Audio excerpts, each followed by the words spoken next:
Bueno, 17 minutos se han pasado de las 11 de la mañana. Nos metemos como todos los martes en la columna La Historia Sin Fin, a cargo de Federico D'Angelo, quien está ya aquí sentado en los estudios, bueno, con anteojo negro y todo. Se vino. Me encandilan las luces. Está muy. Algunas luces. Hay mucho sol afuera. Un día hermoso. Sí, recién salí unos minutitos a ver qué pasa. Tan lindos los días. ¿Cómo anda, Fede? ¿Todo bien? ¿Vos, Pablo? Bien, acá andamos ahí transitando la mañana. Transitando estos tiempos sí. Que no son fáciles, pero bueno. Yo siempre jodo, digo, viste, lo de tener ya algunos años, lo que te da es que, bueno, ya viste cosas que ya las viste, personajes que ya conoces y bueno. Y estas cosas de los ciclos, ¿no? Porque, bueno, venía escuchando también los participantes en la mañana de hoy. Y bueno, veo que realmente todo este proceso libertario, vamos a llamar con ese nombre trucho, libertario, y el tema de las elecciones y la supuesta pérdida de rumbo o discusión interna dentro del peronismo, quiénes con quiénes, ¿no? Desató realmente mucha discusión, mucho repensar. Vino un poco, ¿no? ¿Cómo? Un poco el mileísmo o lo que representa, vino un poco a mover el avispero, ¿no? En general. Sí, como no podía ser. Yo creo, viste, recién te decía fuera de aire, las cosas nunca son tan terminantes, ¿viste? O sea, lo mismo en Brasil, ¿viste? La gente votó después de varios años del PT a Bolsonaro y a los 4 años lo saca a patadas, digamos. Hay que pensar, esa historia de que vamos a ponerle el último clavo al kirchnerismo, vamos a destruir el peronismo. En todo caso, pienso, el peronismo se puede llegar a destruir solo, como los radicales, ¿no? Yo creo que hay que leer más en perspectiva y en el tiempo, poner en valor algunas cosas, con otras ser crítico, porque si no uno finge demencia, ¿no? O sea, a ver, si uno lee para atrás, lo que te decía hace un rato. O sea, cuando nace el Partido Radical, y esta columna es La Historia Sin Fin, y siempre se propone también un poco ver de dónde venimos o qué cosas pasaron para poder entender lo que pasa y la realidad actual. Cuando nace el Partido Radical en 1890, con Leandro N. Alem como uno de sus líderes, y que va a desembocar en la lucha de los sectores populares, porque representaba a los sectores populares de la época que no tenían voz y no tenían voto. Votaba el 1% de la población, era voto cantado en esa república conservadora, tenías que decir a quién votar. O sea, para llegar al voto secreto y obligatorio, y que hoy funcione mal o bien el sistema democrático como lo conocemos, los radicales hicieron, no un 17 de octubre, hicieron 2 revoluciones armadas, milicias populares, salieron con las armas a la calle, quedaron muchos muertos, y eso desembocó después de la revolución de 1890 y 1893, desembocó en las negociaciones que terminan una década después, casi 20 años, en 1912, con la instauración de la ley Sáenz Peña, que habilita el voto universal, obligatorio y gratuito. Con esto quiero decir, nada es gratis. O sea, todas las conquistas de nuestro pueblo desde 1810 para acá están jalonadas de mucha lucha, de mucha entrega y no menos muertos, porque siempre hay quien pone los muertos. Y en general el pueblo poniendo el pecho. Entonces digo, todo el tiempo lo que está en disputa, ahora pues sí, lo de Milei, lo que siempre está en juego, me parece, hace 200 años, es esto que yo dije en las primeras columnas. Bueno, ¿qué país vamos a construir? Y ese es un territorio de disputa que está desde la primera junta, pasando por Belgrano, por San Martín, por la batalla de Pavón y Cepeda en 1860, la Confederación Argentina contra el gobierno de Buenos Aires, un país prácticamente escindido entre el centralismo porteño que duró hasta fines del siglo XIX, todo el siglo XX jalonado por golpes militares que arrancan en 1930, 1943, 1955, 1966, 1976, o sea, y en el medio tensiones, disputas y sobre todo disputas de para dónde va la Argentina, ¿no? Y leía una nota el fin de semana muy linda que decía, viste, van cambiando los actores, pero en definitiva, y ahí vamos a entrar a hablar de la soberanía, una nota muy linda de Gustavo Campana, escribe en página 12. Viste, cambian los actores, pero la disputa básicamente sigue siendo la misma. Hay uno que gritan tierra y otro que gritan barcos. ¿Se entiende lo que quiero decir?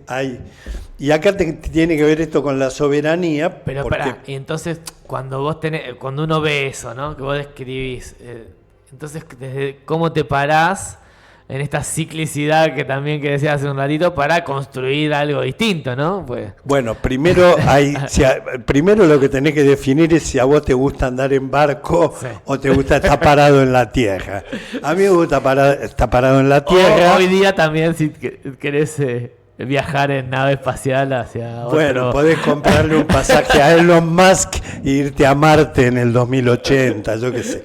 Todo ese tipo de delirio. Pero básicamente hoy por hoy yo adscribo a los que, bueno, queremos seguir perteneciendo a este país con toda su diversidad cultural que incluye los pueblos originarios que habitaron esta tierra y que son numerosos, ¿no? Bueno, que había un grupito de indios, había indios en el norte, en la zona de la Mesopotamia, los tehuelches, estoy leyendo un libro escrito por un gringo, 2 años viviendo, no sé cuántos años viviendo con los zonas, todo lo que pasaba en Tierra del Fuego en 1870, cuando aparecía el Perito Moreno, iba a las tolderías de Sayhueque en Neuquén, los manzaneros, bueno, alucinante, ¿no?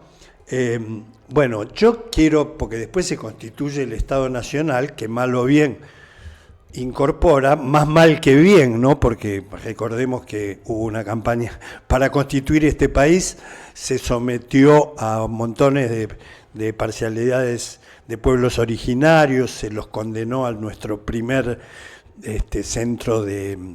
centro clandestino, ¿no? Porque era a la luz del día nuestra cárcel, campo de concentración en la isla Martín García, a donde eran llevados desde la Patagonia.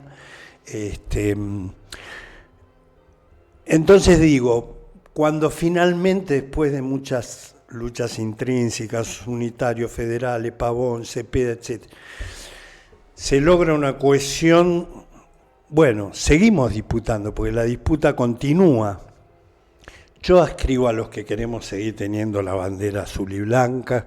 Quiero rescatar el legado de nuestros próceres fundadores, ¿no? Mariano Moreno, San Martín, Belgrano, Miguel de Güemes, y podría dar varios nombres a lo largo de esas, de esas primeras luchas por la independencia. Con lo cual, estar hoy parado en la tierra viendo que la economía del país la maneja Donald Trump, Scott Bessent y el Tesoro de los Estados Unidos, me parece que es una dolorosa traición a nuestra, yo te diría, nuestra identidad. Hemos sido un pueblo aguerrido, más que muchos pueblos de Latinoamérica, creo que el peronismo contribuyó a que todo el tiempo tengamos anticuerpos, y durante el periodo del peronismo del 45 al 55 se consiguieron mejoras que no eran solo patrimonio del peronismo, sino que eran viejas banderas también del socialismo y del anarquismo, que el peronismo las plasmó, esa fue la virtud, y que dejaron una marca que, como siempre, yo recuerdo. Cuando escucho esto decir, le van a poner el clavo al peronismo, o sea, el peronismo resistió 18 años de proscripción donde no se podía decir la palabra Perón. O sea, y existió la resistencia peronista y volvió a gobernar y vuelve a ser la mayoría en la oposición, aún perdiendo. Recién leía las estadísticas de la provincia de Buenos Aires. El conteo final gana La Libertad Avanza por 29.000 votos en la última elección. O sea, menos de un voto por mesa, porque hay como 30.000 mesas, o sea, ganaron con un margen y con una proporción de votantes muy lejos del 75-80% que eran habituales en los primeros actos comiciales, ¿no? En las primeras elecciones de la democracia. Como te decía antes, yo creo que en todo caso el riesgo más del peronismo, más que el gobierno libertario pueda clavarle un clavo al ataúd, fea la imagen de por sí, me parece que en todo caso el peronismo verá cómo puede subsistir a sus disputas internas, donde también se disputa, bueno, pero ¿qué es lo que vamos a proponer? ¿Cuál es porque, como decía la columna pasada, al final peronismo, como decía Perón también, peronistas somos todos, ¿viste? Porque cuando agarro, digo, pero Santilli, el que pusieron de ministro del Interior, hace 15 años era peronista. Patricia Bullrich era peronista montonera. Rodríguez Larreta, que del PRO, era candidato a presidente del PRO, era peronista. Ritondo, el jefe de bancada del PRO, viejo dirigente peronista de Matadero, en la ciudad de Buenos Aires. O sea, ¿quién es? Julio Bárbaro es peronista, Miguel Ángel Pichetto, vicepresidente de MAC. Entonces, lo que en realidad está en el tapete para el tiempo que viene es, primero, tomar conciencia que el peronismo solo nunca pudo, porque las fuerzas conservadoras, cuando se abroquelan, son un 40% muy compacto, que cierran filas, con lo cual al peronismo solo nunca le alcanzó. Vamos a la historia.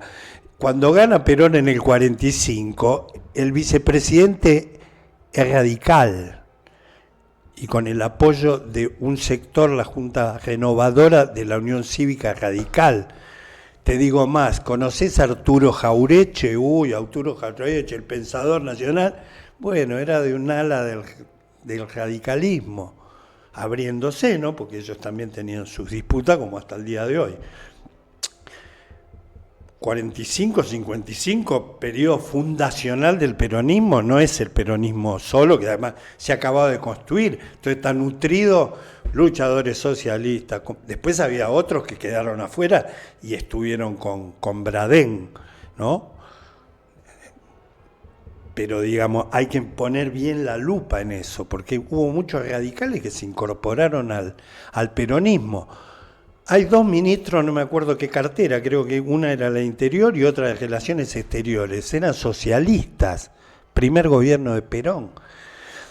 Entonces, primera cosa, el peronismo siempre fue frentista, siempre incorpora otros sectores y esa es el arma ganadora. Y sobre todo cuando tiene una propuesta que enamora.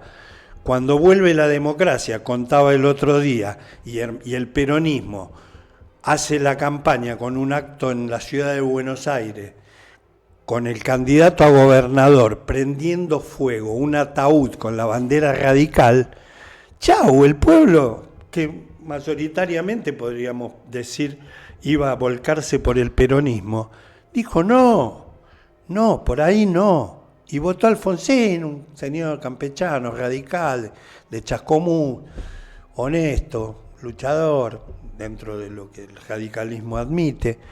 Entonces, el peronismo, o en todo caso yo empezaría a hablar de el espacio nacional y que representa los intereses nacionales y populares. Digo nacionales porque que sepa defender nuestros recursos naturales, nuestras capacidades de nuestros científicos que han podido desarrollar energía nuclear. Tenemos 3 que ahora las van a privatizar. En el acuerdo que no se habla de la guita que le están prestando al gobierno de Milei, está la entrega de la tecnología que Argentina desarrolló, que es patrimonio de todos los argentinos y que nos hace ser un país soberano, defender eso, lo mismo que los hidrocarburos de Vaca Muerta. Entonces, me parece que lo que está planteado para adelante, si vamos a ser una colonia, si vamos a ser un país soberano, independiente, recuperando las mejores banderas del peronismo, pero sumando a otros sectores que hay que convocar, que se vean llamados, identificados por eso, por la defensa de nuestros patrimonios, de nuestros recursos, de nuestras capacidades como pueblo que hemos sabido demostrar a lo largo de los años, muy cascoteadas en los últimos 40, 50 años, ¿no? Pero bueno, está desde aquella historia del peronismo, de las mujeres participando de la vida pública, de la mano del voto femenino y de la mano del ejemplo de Eva Perón, de pararse en una posición más de igualdad frente al patriarcado que viene de hace muchísimos miles de años. Me parece que la discusión viene por ahí, en el campo nacional y popular, porque lo que hay enfrente es esto otro, que lo dicen clarito. ¿Por qué la gente votó eso? Bueno, podemos discurrir sin miedo, sin el terror a que todo se desbande y haya un caos social. Todo está muy fogoneado, ¿no? Que terminemos como Venezuela con una flota de la Armada de Estados Unidos en el Río de la Plata, que bien podría pasar, ¿no? Porque a Venezuela le pasa, con la excusa de que hay 3 lanchitas con bolsa de cocaína, ya se limpiaron no sé cuánta gente, voltearon 11, pero lo que están haciendo en realidad es una cabecera de playa en el continente de Sudamérica, en Latinoamérica, con me animaría a decir, el ejército más poderoso del mundo frente a las costas de Venezuela, y todo el tiempo diciendo que Maduro, que es un narcotraficante, ahora también Petro, o sea que el imperio nos está diciendo que ahí hay 2 narcotraficantes, a Brasil lo sancionan, y tratan de imponer, como lo hicieron en Ecuador, como ahora lo lograron en Bolivia, gobiernos de derecha que respondan geopolíticamente a sus intereses. No en vano lo dicen a voz en cuello, ¿no? Hay que sacar a los chinos. Esos están en una guerra comercial, nos involucran a nosotros, siendo que China es un socio comercial de la Argentina de primer nivel, porque no compran soja, nos prestan guita, hacen represa igual que ellos, pero con menos amenazas. Porque, a ver, además con el fantasma ese que son comunistas, muchachos, el comunismo, que nosotros ni conocemos de cerca, no nos robó nada a nosotros. ¿Viste? Lo que nos robaron y nos tienen en la miseria hace 200 años es el capitalismo en todo caso, no el comunismo, que no lo llegamos ni conocer, ya no existe. Porque China y Rusia, que son las 2 potencias que supuestamente responden al Partido Comunista, están integrados a un sistema mundial de las relaciones del comercio que son capitalistas. Con lo cual también es una falacia esto de que no, los chinos, con los comunistas no, con este sí. Me parece que estamos llamados a construir una gran fuerza. Yo pienso que tiene que ser un frente amplio, que incorpore a lo mejor del peronismo, a lo mejor del radicalismo, a lo mejor de todos los sectores que estén dispuestos a armar un programa de gobierno que nos pueda sacar de esta situación indigna de sometimiento imperial, de que nos vuelve a colocar en el lugar de colonia. Nosotros, reivindico ahí sí del peronismo, siempre dijimos patria sí, colonia no. Le chingó el general cuando decía el año 2000 nos encontrará unidos o dominados. Bueno, el 2025 nos encuentra bastante desunidos y bastante dominados. Con lo cual, dicho esto, Pablo, creo que tenemos gran trabajo por delante. No me gustó de la charla que tenía Pachi con Carlos, esto de que se tienen que jubilar. Yo puedo discrepar en un montón de cosas con Cristina Kirchner y en otras cosas estar muy de acuerdo. Ante todo pensar que está detenida injustamente por una causa amañada desde lo jurídico, y además pensar de que es un cuadro político de los que hay pocos en este país, y me animaría a decirte en el mundo en general, por lo menos en Latinoamérica seguro. Pero además,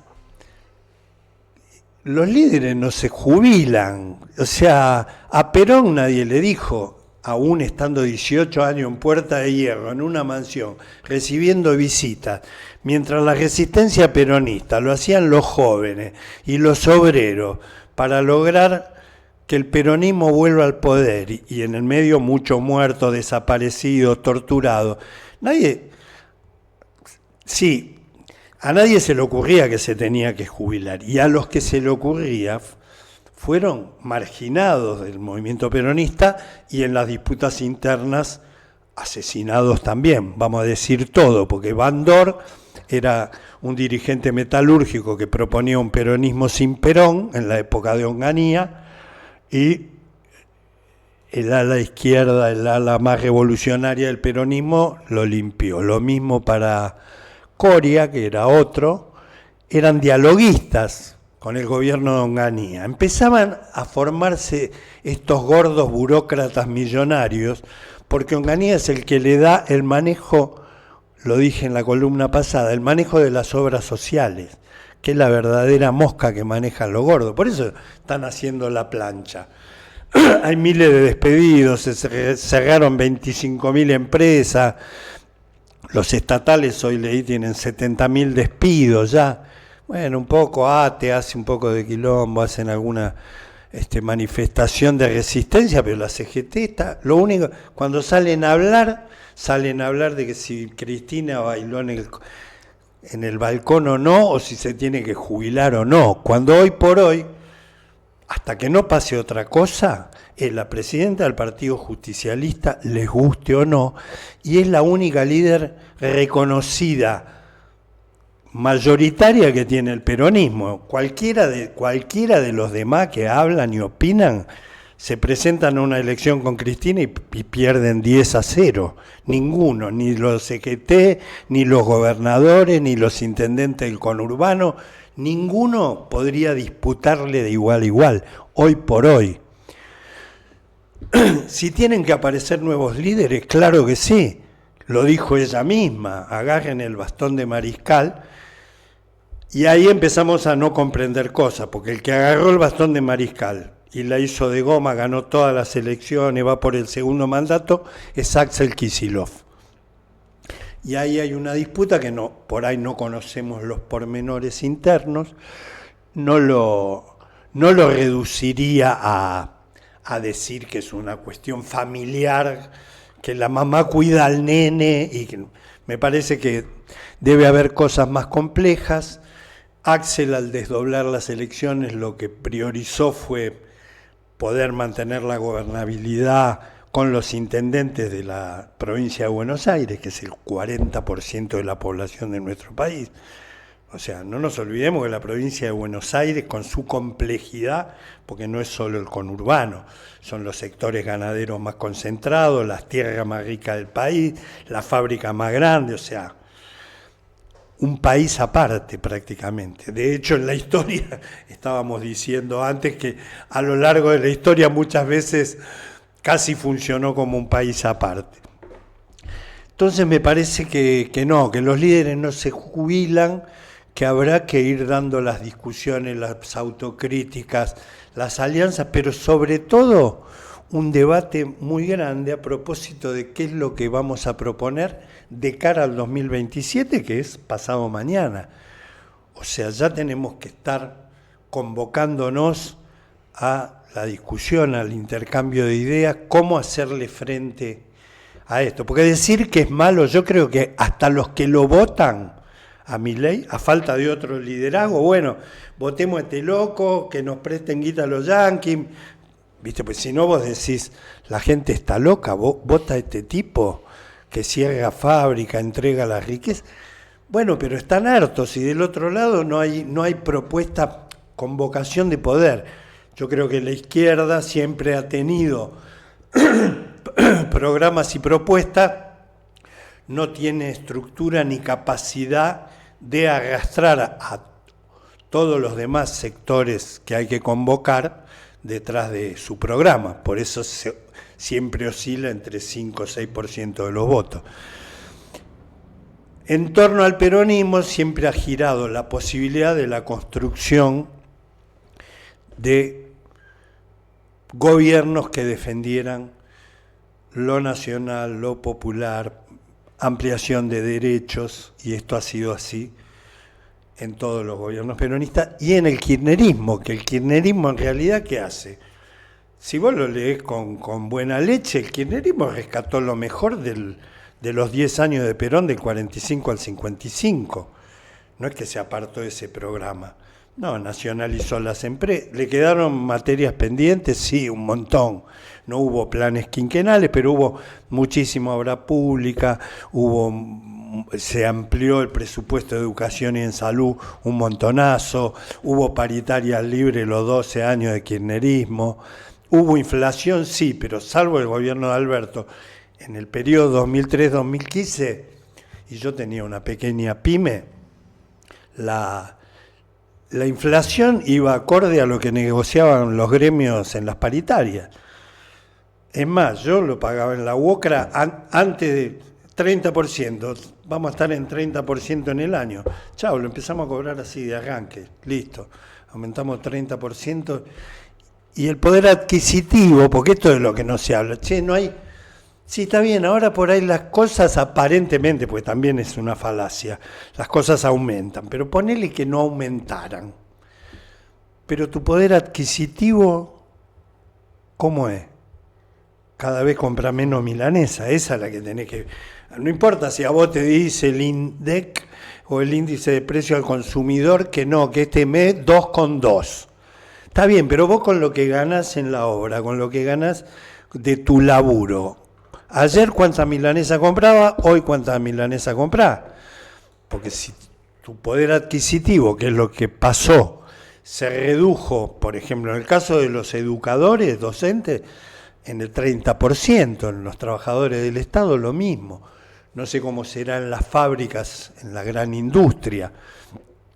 En la UOCRA, que es donde tengo conocimiento, los aumentos que la UOCRA, pero estamos hablando de la gente que está en blanco, los aumentos que tuvo la UOCRA en los jornales de los obreros están en un 27% en el año, que más o menos acompaña la inflación declarada.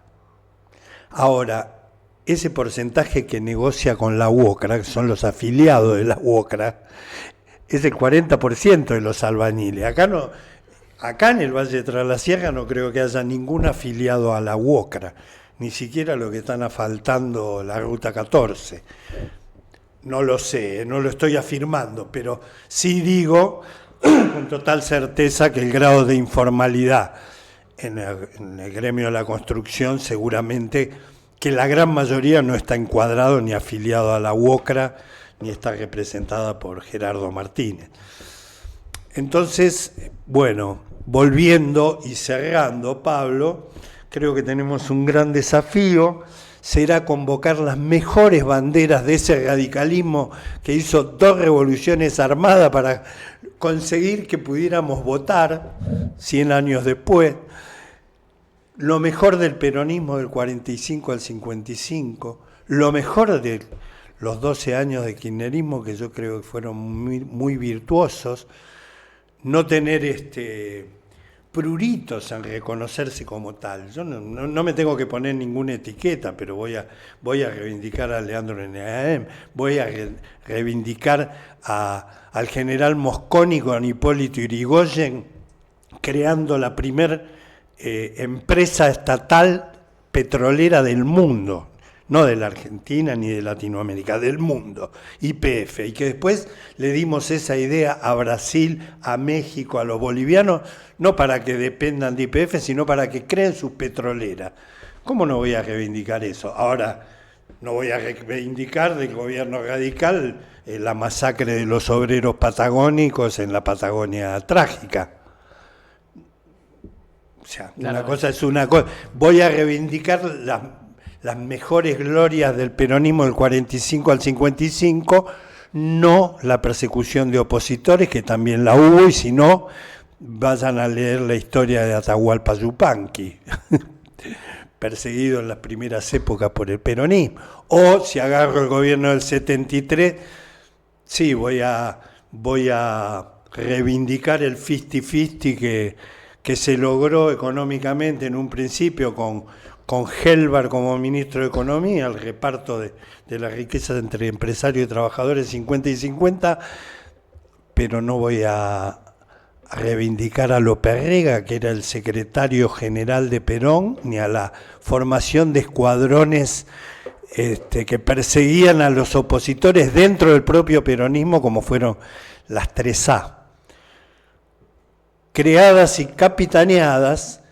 por un comisario después, que se llama Alberto Villar, se llamaba porque también pasó a la eternidad, pero que la ministra de Seguridad del país no tiene mejor idea, por eso digo que la disputa siempre es entre los mismos, ¿no? Pues le pone a la escuela de policía, le repone el nombre Ramón Falcón, viejo general de la campaña del desierto y tristemente célebre por la represión a la huelga de inquilino en 1907 y la semana trágica en 1909, masacrando obreros, mujeres, niños que luchaban por un alquiler justo o por semanas laborales de 8 horas, mira vos.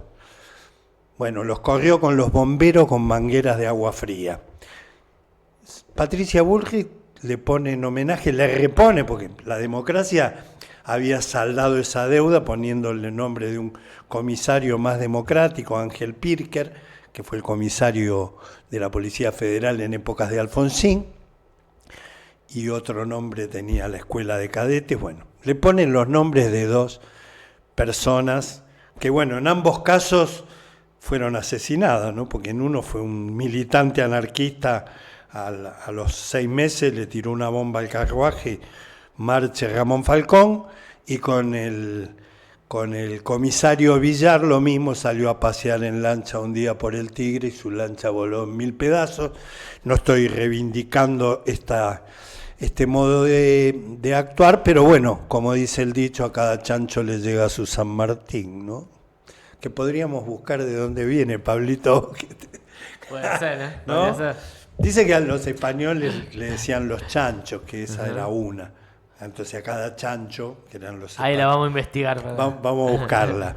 Bueno, Pablo, te dejo estas inquietudes. Creo que nadie se tiene que jubilar, que tenemos que estar todos en un mismo barco. Se habló también, escuché ahí de Natalia de la Sota, bienvenida al barco. Por ahora estaba en un barco que, como siempre recuerdo, había personas no santas. Por suerte, rápidamente, parece que hubiera escuchado mi columna, porque ese mismo día... Que no lo diga más, dijo. No, claro, le tiro otra punta. Natalia, vamos a construir todo juntos. Mira, hasta en este pueblo, que es chiquitito, muchos compañeros que pensamos igual, tuvimos que salir, unos a militarte a vos y otros a Pablo Carro. Las bases que militamos, que pegamos los cartelitos, que nos juntamos para empujar, les pedimos que tenemos que estar todos juntos, pero no votando ley base, votando decretos raros. Nos tenemos que despegar de eso. No tenemos que ser dialoguistas con cosas de las que no hay que dialogar. La dignidad no se negocia, y ese es otro axioma del peronismo. Donde hay una necesidad nace un derecho, y la dignidad no se negocia.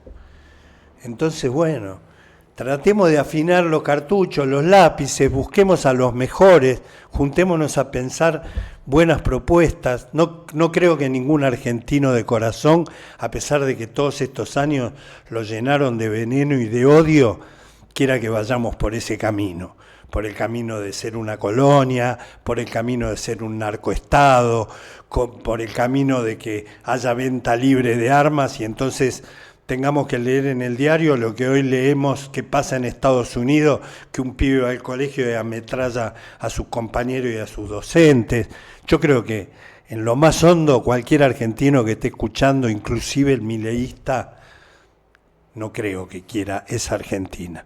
Así que bueno, pongo todos mis votos en esta campaña, en esta patriada. Pongamos el barco hacia el 2027 para encontrar la famosa luz al final del túnel, pero que sea una luz que nos ilumine de verdad.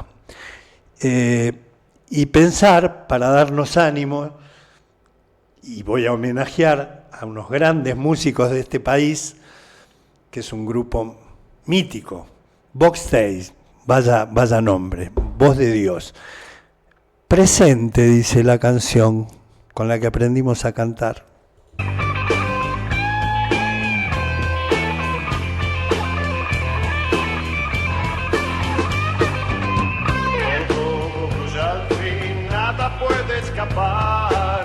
Todo tiene un final, todo termina.